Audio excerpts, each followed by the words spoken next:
ಎಲ್ರು ನಮಸ್ಕಾರ.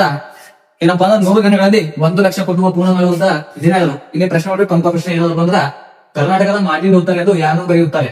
ಅವನೇ ಪುರಂದರದಾಸರು, ಮಧ್ವಾಚಾರ್ಯರು, ಬಸವೇಶ್ವರರು ಮತ್ತ ಕನಕದಾಸರು. ಯಾರಪ್ಪ ಅಂದ್ರ ಬಸವೇಶ್ವರರು ಏನಪ್ಪಾ ಅಂದ್ರ ಕರ್ನಾಟಕದ ಮಾಟಿ ಉತ್ತರ. ಈ ಮಾಟಿ ಉತ್ತರ ಅಂತ ನೋಡ್ತಾ ಬಂದಾಗ ಈ ಮಾಟಿ ಉತ್ತರ ಏನಪ್ಪಾ ಅಂದ್ರ ಜರ್ಮನ್ ದೇಶದ ಒಬ್ಬ ಏನಪ್ಪಾ ಅಂದ್ರ ಧರ್ಮ ಪ್ರವರ್ಧಕ. ಏನಪ್ಪಾ ಅಂದ್ರ ಜರ್ಮನ್ ದೇಶದ ಒಬ್ಬ ಧರ್ಮ ಪ್ರವರ್ಧಕ ಏನಪ್ಪಾ ಅಂದ್ರ ಮಾರ್ಟಿನ್ ಲೂಥರ್. ಅದಕ್ಕಾಗಿ ಏನಪ್ಪಾ ಅಂದ್ರ ನಮ್ಮ ಕರ್ನಾಟಕದಲ್ಲಿ ಧರ್ಮ ಪ್ರವರ್ಧಕರು ಯಾರಪ್ಪ ಅಂದ್ರ ಅತಿ ಹೆಚ್ಚಂದ್ರ ಬಸವೇಶ್ವರ. ಬಸವೇಶ್ವರ ಅಂದ್ರೆ ಯಾರು? ಬಸವಣ್ಣ. ಯಾರು?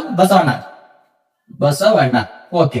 ಇನ್ನ ಬಸವಣ್ಣ ಅಂತ ನೋಡ್ತಾ ಬಂದಾಗ ಇವ್ರು ಏನ್ ಮಾಡ್ತಾರ? ಅನುಭವ ಮಂಟಪವನ್ನ ಕಟ್ಟಿಸ್ತಾರ. ಏನ್ ಕಟ್ಟಿಸ್ತಾರ? ಅನುಭವ ಮಂಟಪ. ವಿಶ್ವದ ಮೊದಲ ಪಾರ್ಲಿಮೆಂಟ್ ಅಂತ ಕರಿತೇವೆ. ಏನ್ ಕರಿತೇವೆ? ವಿಶ್ವದ ಮೊದಲ ಪಾರ್ಲಿಮೆಂಟ್. ಓಕೆನಾ? ಈ ಅನುಭವ ಮಂಟಪದ ಮೊದಲ ಅಧ್ಯಕ್ಷರು ನೋಡ್ರಿ. ಅನುಭವ ಮಂಟಪದ ಮೊದಲ ಅಧ್ಯಕ್ಷರು ಯಾರಪ್ಪ ಅಂದ್ರ ಅಲ್ಲಮ ಪ್ರಭುಗಳು. ಯಾರು? ಅಲ್ಲಮ ಪ್ರಭುಗಳು ಏನಪ್ಪಾ ಅಂದ್ರ ಈ ಅನುಭವ ಮಂಟಪದ ಮೊದಲ ಅಧ್ಯಕ್ಷರಾಗಿರ್ತಾರೆ. ಇನ್ನ ಈ ಬಸವಣ್ಣನವರ ಅಂಕಿತನಾಮ ಏನಪ್ಪಾ ಅಂದ್ರ ಅಂಕಿತನಾಮ ನೋಡ್ತಾ ಬಂದ್ರ ಅಂಕಿತನಾಮ ಏನಪ್ಪಾ ಅಂದ್ರ ಕೂಡಲ ಸಂಗಮ ದೇವ ಅಂಬೋದು ಏನಪ್ಪಾ ಅಂದ್ರ ಈ ಬಸವಣ್ಣನವರ ಅಂಕಿತನಾಮ. ಇನ್ನ ಅದೇ ರೀತಿ ಯಾರಪ್ಪ ಅಂದ್ರ ಪುರಂದರದಾಸರು.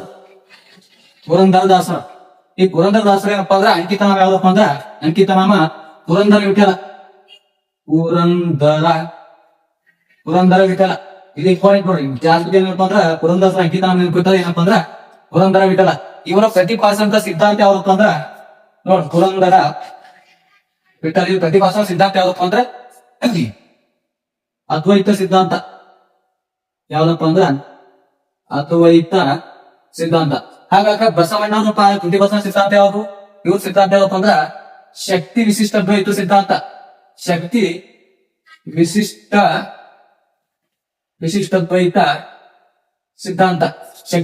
ದ್ವೈತ ಸಿದ್ಧಾಂತ.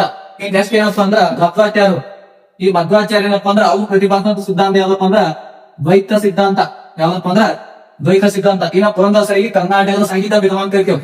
ಕರ್ನಾಟಕ ಸಂಗೀತದ ಪಿತಾಮಹ ಕೂಡ ಕರಿತೇವೆ. ಯಾರಿಗಪ್ಪ ಅಂದ್ರ ಇವ್ರಿಗೆ ಪುರಂದರದಾಸರಿ. ಇನ್ನ ಕನಕದಾಸರು ಅಂಕಿತನಾಮ ಯಾವಪ್ಪ ಅಂದ್ರ ಕಾಗಿನೆಲೆ ಆದಿಕೇಶವ.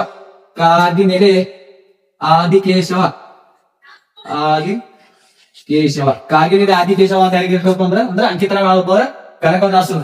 ಇವ್ರ ಮೊದಲನೇ ಹೆಸರೇನು ಮಾಡ್ತಾರಪ್ಪ ನೀವು ಕಮೆಂಟ್ ಮಾಡಿ. ಇದಿಷ್ಟೇನಪ್ಪ ಅಂದ್ರ ಈ ಪ್ರಶ್ನೆ ಒಂದು ಪ್ರಮುಖ ಮಾಹಿತಿ ಇತ್ತು. ವಿಡಿಯೋ ಇಷ್ಟ ಆದ್ರೆ ಆದಷ್ಟು ನೀವು ಕೂಡ ಶೇರ್ ಮಾಡಿ, ಲೈಕ್ ಮಾಡಿ, ಮತ್ತೆ ಫಾಲೋ ಮಾಡ್ಕೊಂಡು ವಿಡಿಯೋ ಕಂಡು